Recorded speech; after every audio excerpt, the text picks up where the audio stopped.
We begin this hour in Washington. After mounting pressure, the White House today released a transcript of a call between Donald Trump and the president of Ukraine.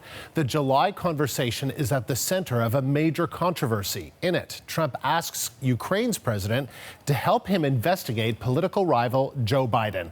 Asked about the transcript's release, Trump dismissed the whole thing as nothing.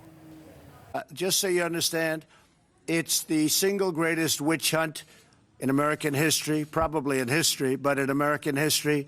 It's a disgraceful thing. The letter was a great letter, meaning the letter revealing the call. That was done at the insistence of myself and other people that read it. It was a friendly letter. There was no pressure. The way you had that built up, that call, it was going to be the call from hell. It turned out to be a nothing call. So Trump doesn't think the call was a big deal, but Democrats believe it was a serious abuse of power, and they've opened an impeachment inquiry. The CBC's Ellen Morrow is watching all this and joins me now from Washington. So what does this transcript tell us, Ellen? Well, Andrew, it's important to point out that this is not a verbatim transcript of this call. It's described as a memorandum. Basically, it's based on notes that were made by staff in the room or listening to this call as it happened. Now, there are some really important parts, though, in terms of what we do know was said. We can show you some of them now.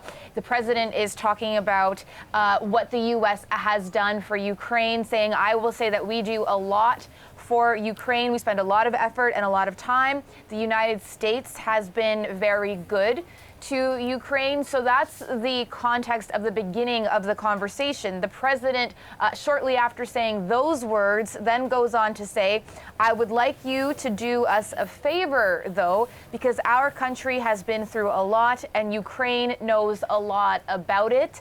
Going on to then say a little while after that, I would like a favor. The president saying there's a lot of talk about Biden's son, that Biden stopped the prosecution, and a lot of people want to find out about that. So whatever you can do with the attorney general would be great. Then saying Biden went around bragging that he stopped the prosecution. So if you can look into it, ... it sounds horrible to me. So just to go through that, Andrew, again, you have Donald Trump sort of setting up this context. We've done a lot for you, going on to say we would like a favor, going on to talk about wanting this looked at in terms of an investigation into Biden and Biden's family. That's an important ... in that last phrase we showed you, saying, can you, if you can look into it. We don't know what was said between that and the president saying it sounds horrible to me. Now, there's going to be a lot of talk about whether or not there is a quid pro quo in this conversation. There is no direct quid pro quo. The president is saying, is not saying we will do this if you do this for us. But there is a lot of talk before the president asks for this favor about what the United States, the president says, has done for Ukraine. So what's the reaction there on Capitol Hill?